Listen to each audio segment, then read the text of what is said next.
अस्सलामुअलैकुम, मैं हूं हमजा वसीम PSX एनालिसिस से।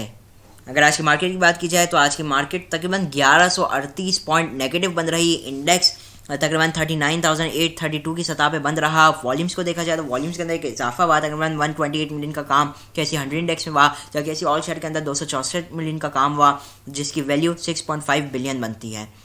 तो आज अगर मार्केट को देखें तो आज मार्केट ने लो लगाया 39,533 का और एक हाई लगाया 41,000 का। ओवरऑल देखा जाए अगर तो आज मार्केट ने 52 वीक लो कह लीजिए या 2 साल का लो, 1.5-2 साल का लो आज मार्केट ने लगाया है, जहाँ पे शेयर्स तो बहुत पहले ही 52 वीक लो पे आ चुके थे। आज वो मज़ीद गिरते हुए आज के दिन नज़र आए, मज़ीद लोअर कैप्स दिखे हमें। और अब कल भी आप लोगों को बताया गया था कि मार्केट आपकी न्यू लो की तरफ जा सकती, 39,500 के पास अप्रोच कर सकती। कल की वीडियो में स्पेशली कल की वीडियो में बताया गया था, और कल की भी अगर नहीं तो और पिछले दिनों पे जाए तो आप लोगों को यही बताया जा रहा था कि बेच कर काम करे। जो शॉर्ट सेलिंग करता है वो ऊपर मार्केट बढ़ती है, शॉर्ट सेल करके काम करे, सिर्फ मार्केट रिकवर कर रही है, मार्केट डाउन ट्रेंड के अंदर है। तो इसके हवाले से काफ़ी आपको आगाही दी गई यूट्यूब के चैनल पे, स्पेशली हमारे यूट्यूब के चैनल पे। मज़ीद देखा जाए तो कल के दिन खुसूसन आपको ये भी बताया गया कि अभी लॉन्ग टर्म के लिए इन्वेस्ट करने का सही टाइम नहीं है। उसके हवाले से कमेंट भी आया कि क्या कहते हैं, तो एक कमेंट ये आया था, मैं सोचा अभी मैं उसी का अभी जवाब दे देता हूँ। तो वो कह रहे थे कि स्क्रिप्ट इतने नीचे आ चुके, इतने सस्ते हो चुके हैं, तो अब नहीं खरीदे तो कब खरीदे। उनका कहने का मकसद ये था। देखिए मैं आपको एक बात बता देता हूँ, अब मैंने पहले भी बात इस चीज़ का जिक्र किया, शायद आप लोग ध्यान नहीं देते मेरी बातों पे। वो ये कि price is not an indicator. ये जो हम कह रहे हैं ना आज ये प्राइस स्क्रिप्ट सस्ते, ये कौन कह रहा है? हमारा दिल कह रहा है ना कि यार ये तो सस्ता हो चुका है। यही चीज़ 1 साल से मैं सुन रहा हूँ, यकीन माने 1 साल से। जब DGKC 120 पे था उस वक्त 100 पे आया, लोग कहते थे बड़ा सस्ता हो गया। 80 पे आया, लोग कहते थे और बहुत सस्ता हो गया, इससे और नीचे आ ही क्या सकता है। 60 आ गया यार, आज 40-45 रुपये के पास आ गया। आप बताएं, ये हाल है, ठीक है ना। मजीद आप चले DGKC को छोड़ा, आप दूसरे सीमेंट स्टॉक्स देख लीजिए, आप स्टील स्टॉक्स देख लीजिए, हाल क्या हुआ है। ISL 100 रुपये से आज 45 पे आकर है, ठीक है। दूसरा देखा जाए, ठीक है ना, मैंने जब कल मेरा मकसद क्या था कल कहने का कि लॉन्ग टर्म के लिए इन्वेस्ट नहीं करे, कि इस वक्त शॉर्ट टर्म में मार्केट डाउन ट्रेंड के अंदर है ना, तो जब तक मार्केट अपना बॉटम ना लगा ले उससे पहले मार्केट में एंटर होना थोड़ा रिस्की है, ठीक है ना। ये ऐसे ही है जैसे आप गिरती हुई जो छुरी है उसको पकड़ रहे हैं। एक जो छुरी गिरे ही जा रही है, आप अगर उसमें हाथ डालेंगे उसको पकड़ने के लिए तो आपका भी हाथ कट जाएगा, आपके हाथ पे कट्स भी लग जाएंगे। तो इन चीज़ को समझना बहुत ज़रूरी है, क्योंकि एक बात हमेशा मेरी याद रखें कि बियर मार्केट में no low is a low. आज जो लो लगा है वो एक लो नहीं, no low is a low in a bear market. Bear market में मार्केट नए से नए लो दिखाती रहेगी आपको, और बुल मार्केट में बिल्कुल ही इसका उलट होता है कि no high is high, market ऊपर के ऊपर जाती रहेगी। आप बोलेंगे कि इससे ऊपर और क्या रेट आ सकता है, मार्केट उससे भी ऊपर जाएगी। फिर आप बोलेंगे अब तो माल बस बेचो, मार्केट जाती जाएगी। और इसका बिल्कुल ही उलट आपको बियर मार्केट के अंदर दिखेगा। अब आपको एक मिसाल है, जिसने PTC 100 रुपये से गिरता हुआ है, जिससे 50 रुपये पे लिया, जिससे 20 रुपये पे लिया, जिससे 10 रुपये पे लिया, 8 रुपये पे आ गया। अब बोला इससे और नीचे क्या जाएगा, 6 रुपये। आज वो जो PTC है आज वो कितना लो मारता हुआ दिखाई दिया, तकरीबन 6 रुपये भी आज इसने तोड़ दिया। तो मकसद सिर्फ ये कहने का कि आप प्राइस के ऊपर कभी मत जाए, सस्ता है महंगा इस पर ना जाए। मार्केट हमेशा फोरकास्ट को देख कर चलती है। मैं ये नहीं कह रहा कि आप ले ही ना लॉन्ग टर्म के लिए, सब्र कर जाए, ठीक है। आप थोड़ा जमा कर, जैसे आज गिर गई मार्केट, जिसने कल लिया होता आज फिर लॉस में आ चुका होता। तो जिसको लॉन्ग टर्म के लिए एंट्री लेनी है, बेहतर थोड़े हालात बेहतर हो जाए। एटलीस्ट आप मेरी एक बात याद रखें, 2 पैसे कमाने के लिए 10 पैसे लॉस कर देना इस वक्त वो रिस्की काम है। आप यही बात अगर आप आज ले लें, मार्केट थोड़ी बढ़ जाएगी, आपको 2 पैसे का मुनाफा हो जाएगा, लेकिन अगर गिरती है तो आपको 10 पैसे का लॉस हो जाएगा। बाद में आप 2 रुपये वो चीज़ महंगी ले लीजिएगा, लेकिन एटलीस्ट आपको तसल्ली होगी कि नहीं हालात इस वक्त अच्छे हैं मार्केट में, अब लेना बेहतर है। तो हमेशा रिस्क को देख कर एंट्री लेनी चाहिए। अब दूसरे स्टॉक GHNI, जो एक वक्त में 1000, 1200, 1500 इतने का स्क्रिप्ट होता था, आज क्या रेट हो गया GHNI तकरीबन 100 रुपये भी आज लोअर कैप लगा, 100 रुपये 53 पैसे। 100 रुपये भी कल को तो टूट सकता है। एक बात है, मतलब कि डबल डिजिट में आ जाएगा। जो ट्रिपल डिजिट में था एक वक्त में, आज वो क्या कहते हैं 4 डिजिट से अब वो डबल डिजिट पे आ रहा है। तो ये चीज़ें कंसिडर करने की होती है। हाँ, वहाँ पे बहुत कई आइटम्स है जो कि इस वक्त बहुत मजबूत है, उसमें एंट्री की भी जानी चाहिए। ठीक है। बहरहाल आज हमने बाउंस बैक्स भी देखे, जैसे मैपल लीफ हो गया, मैपल लीफ ने 21 रुपये 30 पैसे का लो लगाया, लेकिन जो क्लोजिंग आई वो 22 रुपये 75 पैसे के पास आई, काफ़ी बाउंस बैक हुआ। उसी के साथ जैसे DGKC की बात ले लेते हैं, आज 46.40 का लो लगाया, 48.84 पे जाकर बंद रहा, मतलब कि आखिर में बाइंग भी आई और फिर एवरेज के वक्त भी थोड़ी ये ऊपर साइड पे आ गया। तो बहरहाल बाउंस बैक भी आ रहे थे, टेक्नोलॉजी सेक्टर हो गया, लो साइड पे आया, फिर बाउंस बैक भी हुए, एडजस्टमेंट भी हुई। तो बहरहाल अप साइड पे आ रहे, तो मैं कह रहा हूँ इस वक्त शॉर्ट टर्म में ट्रेडिंग करनी चाहिए, छोटे टाइम को देख कर करें, इंट्राडे कीजिए, स्विंग ट्रेड कीजिए, और फिर आप क्या कहते हैं एक अच्छा आप मुनाफा कमा पाएंगे इस वक्त शॉर्ट टर्म में खेल कर। लॉन्ग टर्म को इस वक्त थोड़ा रखे दिमाग में, थोड़ा थोड़ा डाले, लेकिन कैश मौजूद होना चाहिए आपके पास। बहरहाल ये काफ़ी लंबी हो जाएगी बात, लेकिन होपफुली इससे कोई ना कोई आपको समझ में आएगा। जो मैं बातें कर रहा हूँ इन सबको समझेंगे ना, इसके हवाले से मैंने पहले भी एक वो बनाया हुआ है, पहले भी मैंने एक वीडियो बनाई थी कि हाउ टू फाइंड ट्रैप्स, और उसके बाद से बार बार मैंने आप लोगों को इसकी तरफ आप लोगों को मैंने बोला है कि इस वीडियो को मेरी चेक करें, जो मेरे प्लेलिस्ट पे जाएंगे तो ट्रेड लाइक अ प्रो में, उसमें पहले भी बताया कि जब मार्केट गिरती है, इस वक्त जब बढ़ती है तो एक बेचने का टाइम होता है। बहरहाल बहुत बार मैं इन चीज़ों को डिस्कस कर चुका, मैं बार बार ये भी नहीं चाहता कि उसी चीज़ों को रिपीट करता रहूँ, ठीक है ना। बहरहाल अभी मार्केट की सूरत हाल को देखते हैं हम, तो डेली एक्टिविटी में टॉप जो कॉन्ट्रीब्यूटर्स रहे, तो गेनर्स में तो कोई खास नहीं है। लूजर्स की देखी जाए डिक्लाइनर साइड पे तो TRG, फिर एंग्रो सिस्टम, तो बड़े शेयरों ने आज मार्केट को भी तोड़ते हुए नजर आए। फिर PSEL जो मुसलसल मार्केट के अंदर पॉजिटिवली कंट्रीब्यूट कर रहा था फॉर द पास्ट 10 डेज, तो आज वो भी नेगेटिव परफॉर्म करता हुआ आया। फिर PSO, फिर Lucky, PPL, HBL, UBL, OGDC, Millat tractor, Meezan bank, Hubco, सरले और FABL, इन्होंने आज थोड़ा नेगेटिव कंट्रीब्यूट किया। तो अब चलते हैं टेक्निकल चार्ट पर, देखते हैं टेक्निकली मार्केट के अंदर आके कैसी मूवमेंट आ सकती है। ये मेरे सामने है टेक्निकल चार्ट का डेली टाइम फ्रेम और वीकली टाइम फ्रेम, और वीकली टाइम फ्रेम अगर हम देखें तो आज ट्यूसडे है और जो ये दूसरा सेशन था मार्केट का, और इन 2 दिनों के अंदर मार्केट तकरीबन 1350 पॉइंट के करीब नेगेटिव हो चुकी है। अगर मैं लास्ट 3 डेज़ की बात करूं तो इन 3 दिनों के अंदर अगर हम देखें तो मार्केट तकरीबन 1900 पॉइंट के करीब माइनस हो चुकी है सिर्फ 3 सेशंस के अंदर।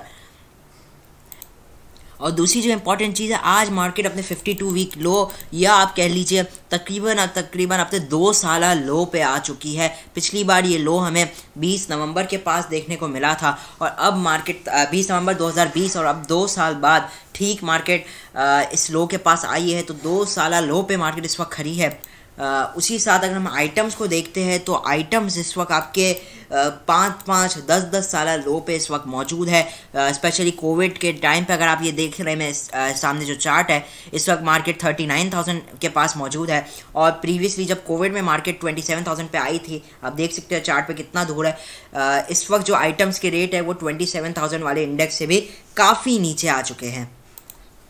बहरहाल पहले कल के दिन बताया गया था कि मार्केट वीकली टाइम फ्रेम एक डाउन ट्रेंड के अंदर है। देखिए इस वक्त मार्केट को समझा जाए, देखिए मार्केट क्योंकि इतना गिर चुकी है ना, तो हम क्या एक्सपेक्ट करेंगे मार्केट में एक रिकवरी। एक बात समझ लीजिए, मार्केट को अगर एक सस्टेनेबल अपमूव बनानी है, अपवर्ड मूवमेंट एक बनानी है, तो मार्केट के लिए बहुत ज़रूरी है अपने आप को कंसोलिडेट करना, ठीक है।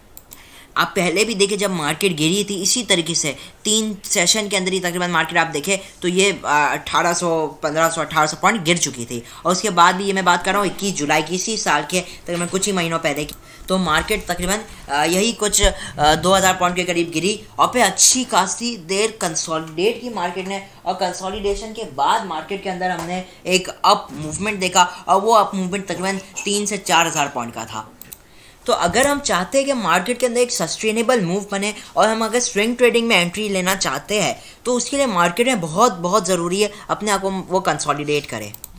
उससे पहले अगर कोई भी शार्प रिकवरी आती है ना मार्केट में, तो मैं उसको as a dead cat bounce ही समझूंगा, क्योंकि वो मोस्ट लाइकली ज़्यादा देर आप कह लीजिए ज़्यादा देर लंबी चलने वाली नहीं होगी। ऑल्दो अगर हम RSI को इस वक्त देखते हैं तो RSI इस वक्त बहुत ही निचली सतह पे आ चुका है।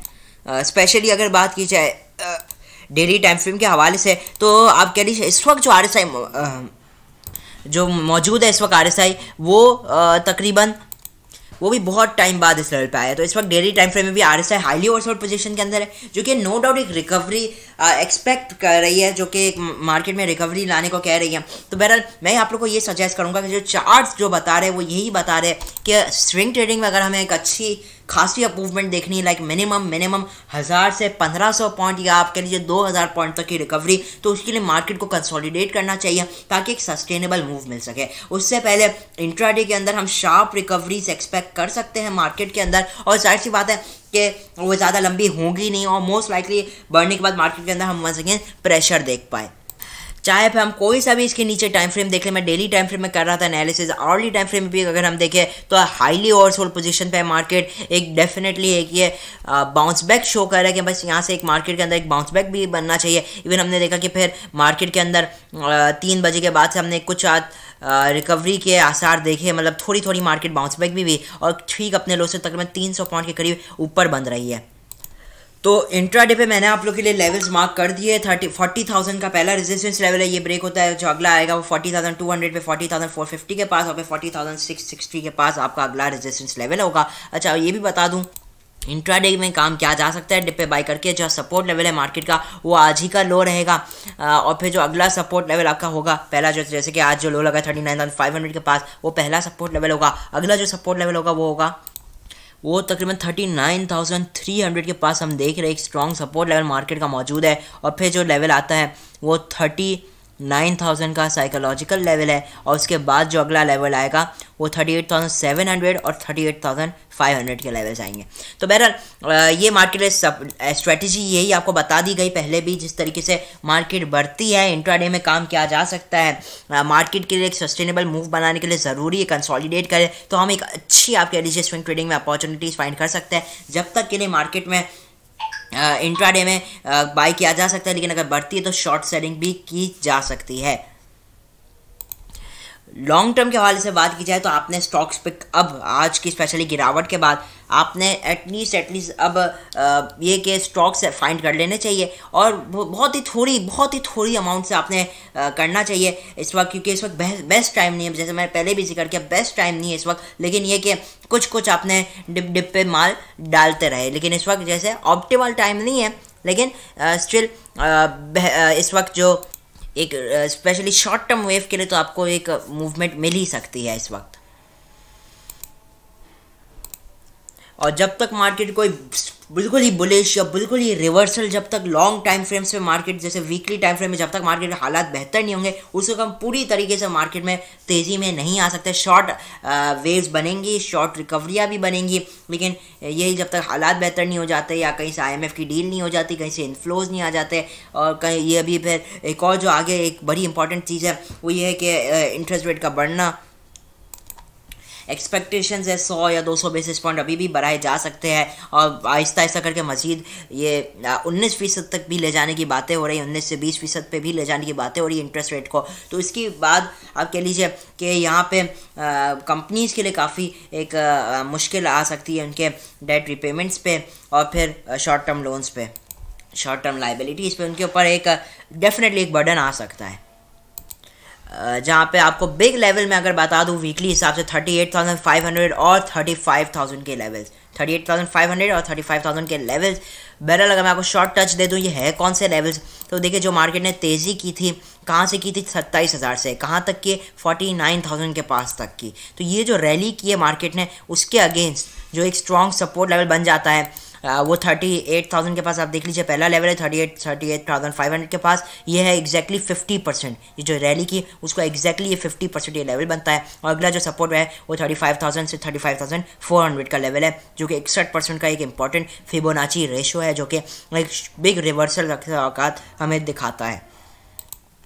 तो ओवरऑल स्टॉप लॉस के साथ काम करना चाहिए इस वक्त, और स्पेशली इंट्राडे के अंदर डिप पे डेफिनेटली देखा जा सकता है। कल के दिन अल्लाह न करे अगर आज का लो ब्रेक भी होता है तो हम एक शार्प तरीके की रिकवरी भी एक्सपेक्ट करते हैं मार्केट के अंदर, और एटलीस्ट इंट्राडे बेसिस पे तो हम अच्छी एक मूवमेंट एक्सपेक्ट कर सकते हैं। स्टॉप लॉस को एक काम कीजिए, बिल्कुल स्ट्रिक्ट लगाकर काम करना चाहिए इस वक्त, और कैपिटल जो है आपका उसको एटलीस्ट कम करके काम करें इस वक्त। जो कैपिटल है आप अगर मान लीजिए 1 लाख से काम करते हैं या 10 लाख से कोई काम करता है तो उसको एटलीस्ट 30, 40 या 50% तक कट करके काम करना चाहिए इस वक्त, क्योंकि थोड़ी इस वक्त मार्केट रिस्की पे पोजीशन पे है।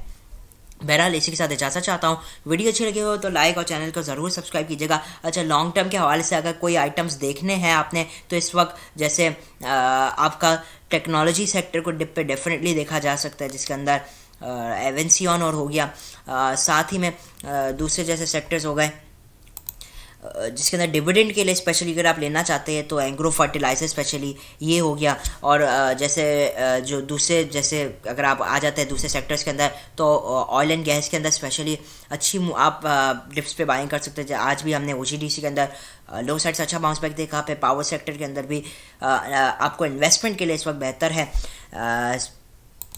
ठीक है, तो इसी के साथ इजाज़त चाहता हूँ। वीडियो अच्छी लगी हो तो लाइक और चैनल को ज़रूर सब्सक्राइब कीजिएगा, और जो मैंने बातें बताई उन पर ज़रूर तवज्जो भी दीजिएगा और उस हिसाब से अपनी स्ट्रेटजी प्लान कीजिएगा। क्योंकि मैं एक बात याद रखें, मैं जो आप लोगों को इस वीडियो के थ्रू अपनी एनालिसिस तो पेश करता हूँ, साथ में फैक्ट्स भी पेश करता हूँ। मैं किन वजूहात की वजह से आप लोगों को बता रहा हूँ, तो फैसला आखिर आपके हाथ में, ठीक है ना। तो किसी की टिप पे मत जाइए, उसकी टिप पे जो उसमें फैक्ट्स बताए गए हैं उसके ऊपर जाइए, ठीक है। तो इजाज़त चाहता हूँ। इसी के साथ मैं हूँ हमजा वसीम PSX एनालिसिस से।